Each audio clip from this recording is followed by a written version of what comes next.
Bienvenue à la villa gallo-romaine de Lamarque.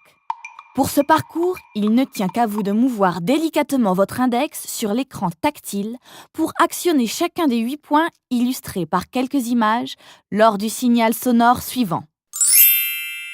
Et pour les passionnés d'archéologie, 3 points bis en bonus, histoire de bien creuser le sujet. Plus vite Quitius, ou plus fort, Fortius, tout est désormais sous la commande de votre doigté. L'enchevêtrement complexe de murs devant vous est constitué surtout par les vestiges des thermes d'une riche villa antique, repérée dès le XIXe siècle.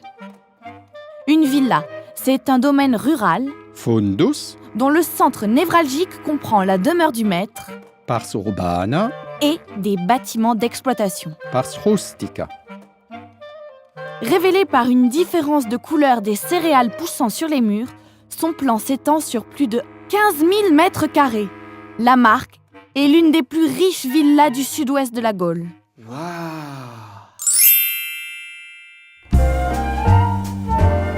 Au sud, tout est luxe et raffinement dans la Pars urbana.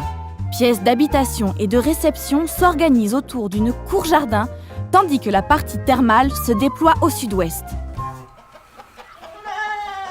Au nord, ambiance rustique dans la Pars rustica, où foisonnent activités agricoles et artisanales. Autour de la cour d'exploitation, granges, étables, écuries, chais, entrepôts, mais aussi ateliers d'artisans, forgerons, potiers, vanniers, ou encore moulins, fours à pain et même logements d'esclaves. Mais à la fin de l'Antiquité, cette Pars rustica ne concentre peut-être plus les activités. Des paysans colons, sortes de métayers aux conditions de vie dures et précaires, sont sans doute installés sur les parcelles dispersées du domaine de plusieurs centaines d'hectares.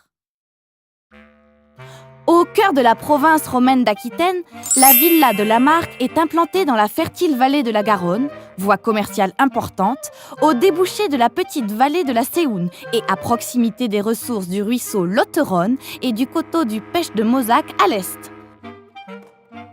Ses origines remontent à la fin du 1er siècle, mais elle ne cesse d'évoluer jusqu'à son apogée architectural à la fin du 4e siècle, qui est figuré par les treilles végétales sur le site.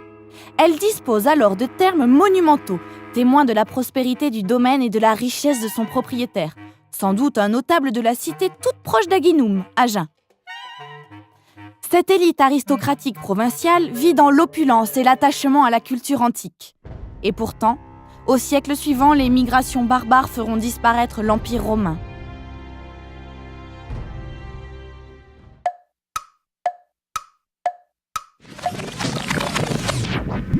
Je vous propose de remonter le temps jusqu'à la fin de l'Antiquité et d'imaginer Paulin de Pella, adolescent, accompagnant son grand-père, le poète bordelais Ozone, pour un séjour dans cette prospère villa aristocratique.